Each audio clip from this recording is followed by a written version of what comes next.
नमस्ते प्यारे विद्यार्थियों, दोस्तों, मित्रों, जो भी इस चैनल को देख रहे हो, आप सभी को मैं नमस्ते करता हूं, अभिनंदन करता हूं और स्वागत है आप सभी का मेरे चैनल कृष्णोकेटिव पे। रहिए एक्टिव विद कृष्णोकेटिव। हाँ साथियों, इसको आप लाइक कीजिए, शेयर कीजिए, सब्सक्राइब जरूर कीजिए। जब आप उसको सब्सक्राइब करेंगे तभी आपको मेरा जो भी वीडियो अपलोड किया जाएगा सबसे पहले आपको मिलेगा, नोटिफिकेशन आपके पास आएगा, बेल का बटन जरूर दबाइएगा। मित्रों, विद्यार्थियों, जैसे मैंने बताया था इस चैनल में मैं आपको सामान्य हिंदी, व्यवहारिक हिंदी सिखाऊंगा। तो आज मैं आपको हिंदी की जो पहचान है, शुद्ध लेखन आना चाहिए। जैसे हम उच्चारण शुद्ध करते हैं वैसे हमें शुद्ध लिखना आना भी चाहिए। हाँ प्यारे विद्यार्थियों, साथियों, मित्रों, आदरणीय जो भी है, आप सबका अभिनंदन जो मेरे इस वीडियो को देख रहे हैं। और जो नए हैं उनसे निवेदन है कि चैनल को सब्सक्राइब जरूर करें और जो पहले आप देख रहे हो वीडियो को लाइक जरूर करें। मैं आपको शुद्ध लेखन का बहुत ही अच्छा अभ्यास कराऊंगा। जिन शब्दों को आप मेरे साथ शुद्ध लिखोगे वो आप जिंदगी में भी गलत नहीं लिखोगे, इतना मैं विश्वास दिलाता हूं। यदि आपके पेन और कॉपी आपके पास में है, नहीं है तो ले लीजिएगा, वीडियो को पॉज कीजिएगा। और पहले मैं साइड में होता हूँ, 5 शब्द आप देखिएगा कैसे लिखे गए हैं।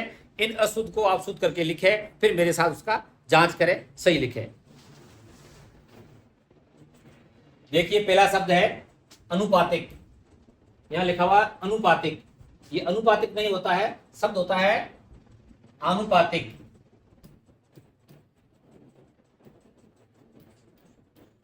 क्यों होता है अनुपातिक? अनुपात में एक प्रत्यय चुनने से अनुपातिक। दूसरा शब्द जैसा आपको लिखा हुआ, यहां मैं हाईलाइट किया है, 2019 आरएस में पूछा गया है। विद्यार्थियों, मित्रों, जो आरएस और एसआई में हिंदी के ये शुद्ध लेखन का, चाहे शब्द शुद्धि हो, युग्म शब्द हो, उनके पूरे मार्क्स मिलते हैं यदि आप सही लिखते हो तो। इनका बहुत ही गणित की तरह अंक आते हैं, इसलिए आप इसको हल्के में नहीं लें, ये आपका चयन करा सकते हैं। अगला शब्द है अनुसंगिक। क्या लिखा हुआ है?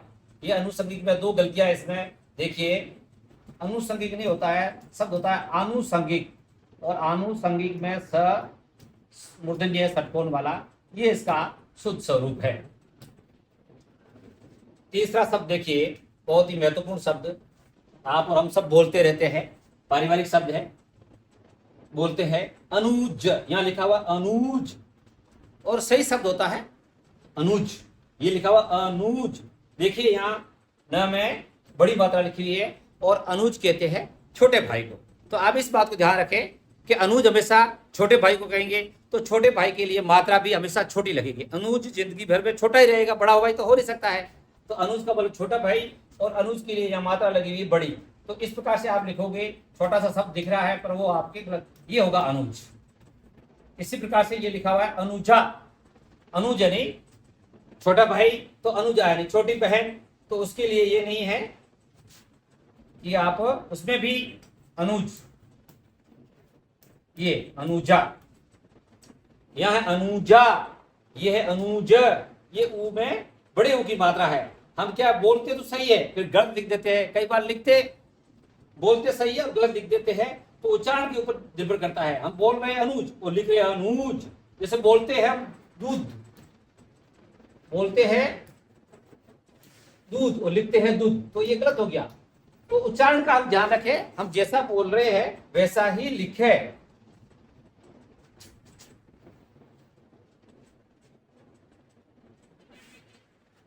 इस प्रकार से 5वां शब्द महत्वपूर्ण, आप और हम कई बार बोलते रहते हैं, शब्द लिखा हुआ अनेकों।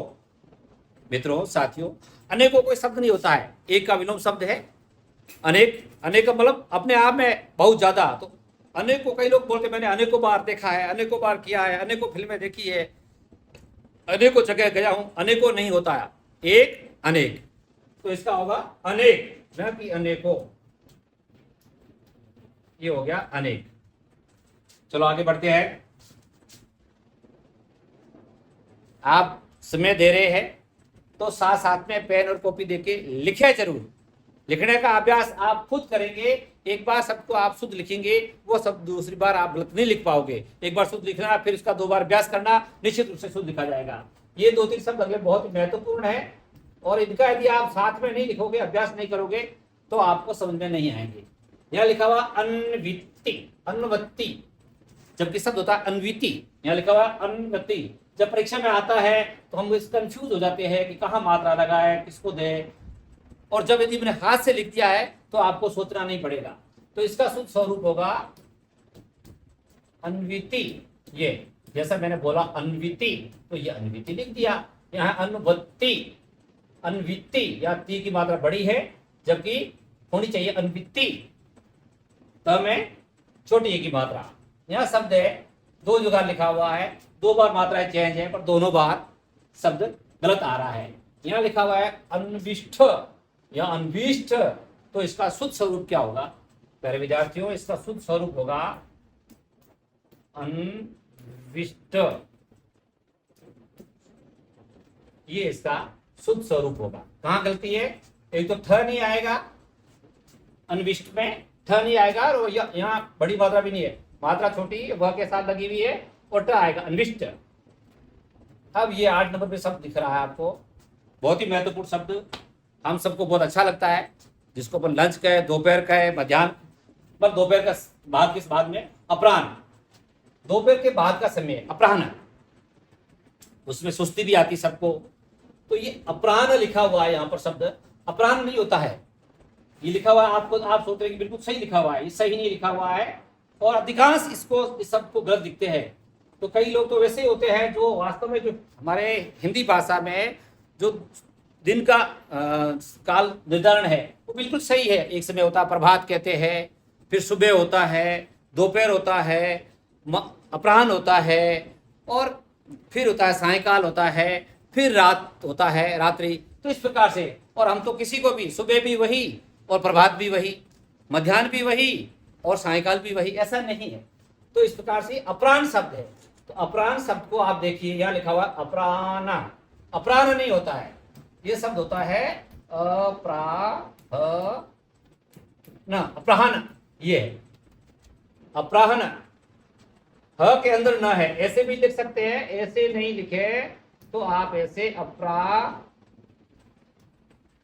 ये देखिए इसमें ह हलंत है, ह के अंदर अ नहीं है, और यहां पर क्या कर दिया देखिए, मैंने ह के अंदर न लिख दिया है। तो हम क्या करते हैं अक्सर गलती लिखते वक्त कि ह के अंदर न है तो ह बड़ा दिखता है, न तो दिखता ही नहीं है, इतना छोटा है, तो हम अपराह्न बोल सकते हैं, अपराह्न अपराह्न अपराह्न। तो ये अपराह्न हन न होकर के अपराह्न, ह पहले बोला जाएगा। ये इसका सीखने समझने के लिए कि ह के अंदर लिखते हैं तो न पूरा है, जो अक्सर मैंने आपको पहले बताया गया है, जो वर्ण नीचे होता है वो हमेशा पूरा होता है, अर्ध वर्ण जो भी होगा, जो स्वर रहित होगा, वो ऊपर होगा, क्योंकि सहारा हमेशा अधूरे को चाहिए, पूरे को सहारा नहीं चाहिए।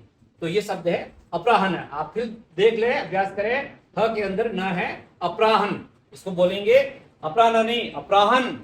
क्या बोलेंगे?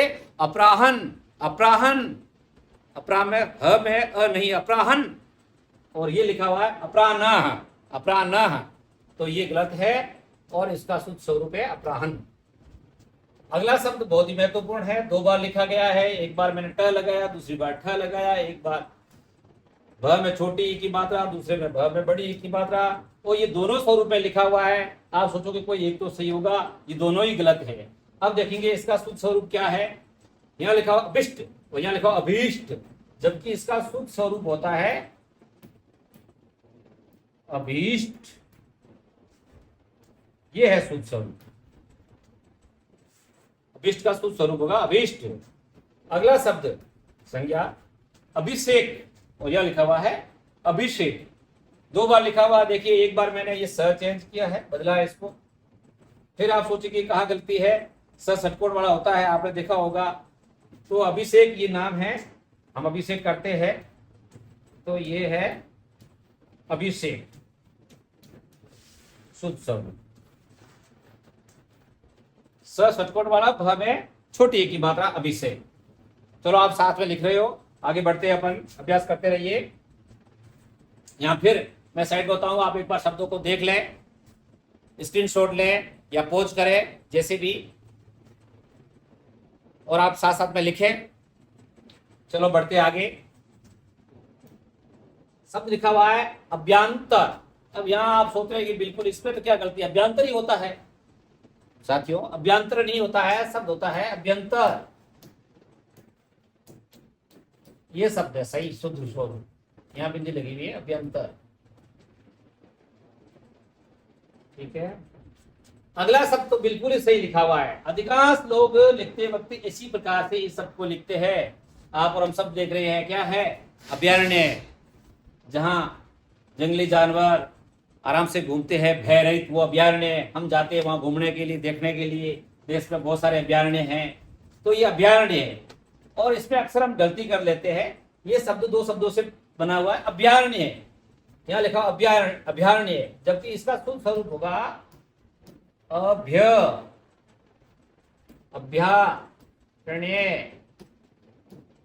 अभय शब्द अपने आप में पूरा है। अभय भय रहित, अरण्य जंगल, ये है अभय, और इसमें साथ में है अरण्य। जंगल में निर्भय होकर, अभय होकर घूमने वाले, तो ये है अभयारण्य।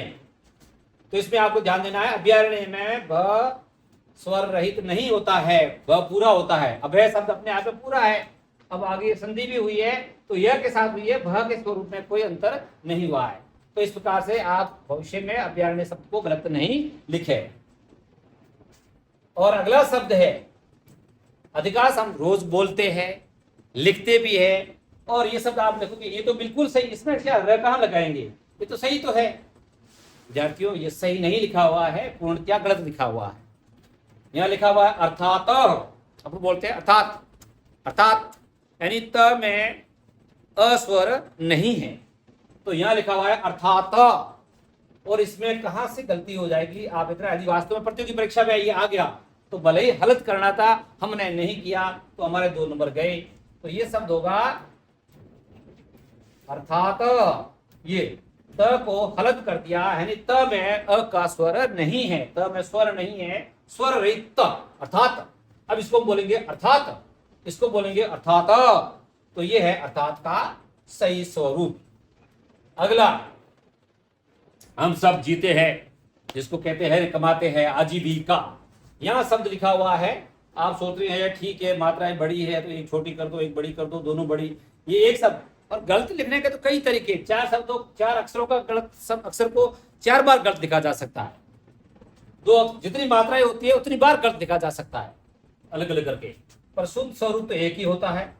तो यहाँ है आजीविका, और जब शब्द होता है आजीविका, शब्द होता है आजीविका, तो इसका स्वरूप शुद्ध होगा आपके आजीविका। एक बार आप साथ साथ लिखोगे तो भविष्य में गलत नहीं लिख पाओगे।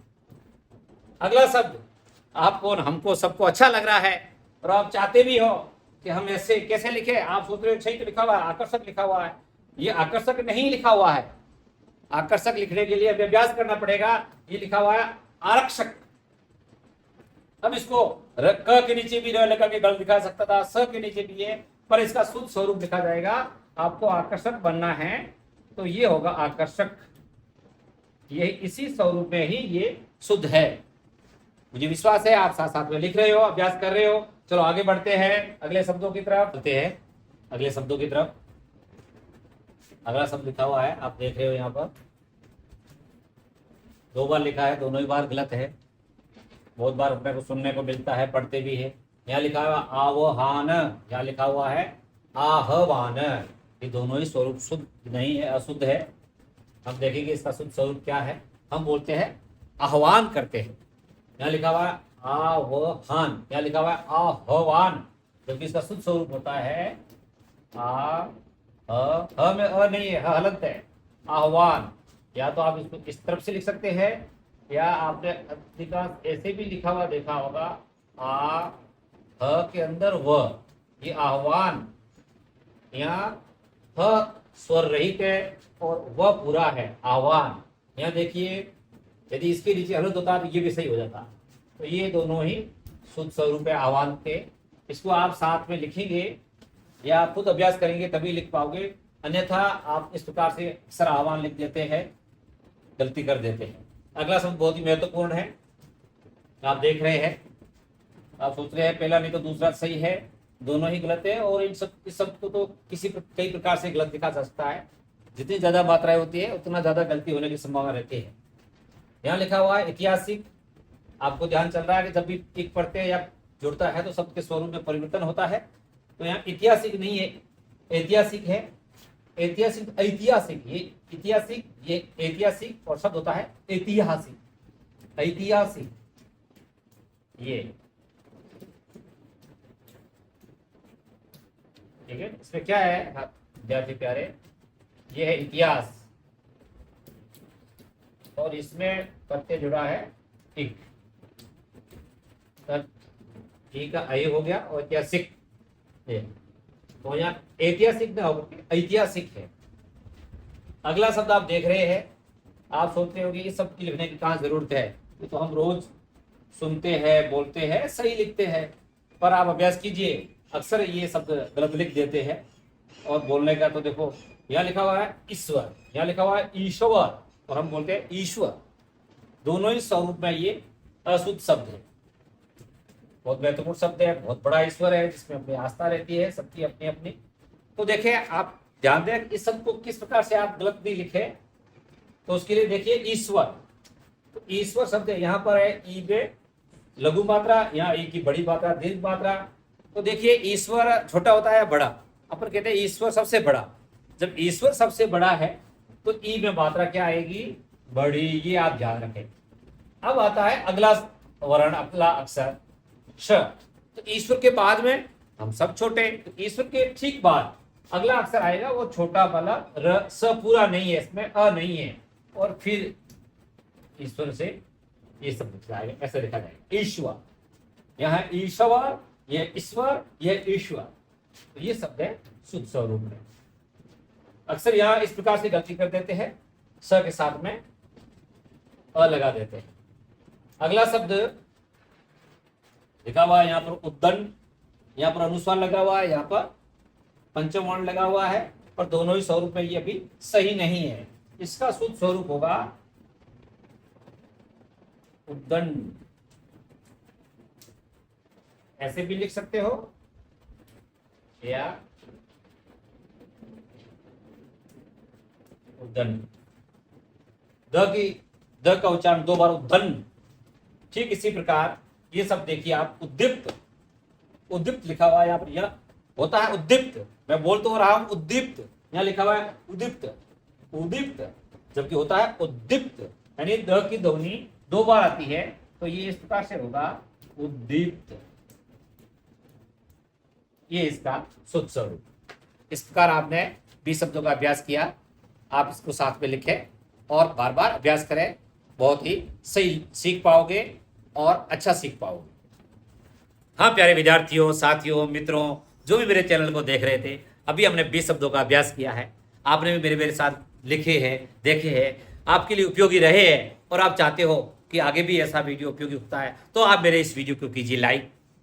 कुछ भी आपको समझ में आया हो तो लाइक कीजिए, और साथ ही आगे आप मेरे साथ बने रहो, और आप और शुद्ध हिंदी लेखन सीख सको, उसके लिए कीजिए चैनल को सब्सक्राइब अभी मेरे साथ, और बेल आइकन पे जरूर क्लिक कीजिए और ऑल पे क्लिक कीजिए, ताकि सारे वीडियो आपको मिल सके। और मेरे चैनल को कीजिए आप सब्सक्राइब, और वीडियो को कीजिए लाइक और शेयर। मिलते हैं अगले वीडियो में और सीखते हैं शुद्ध हिंदी।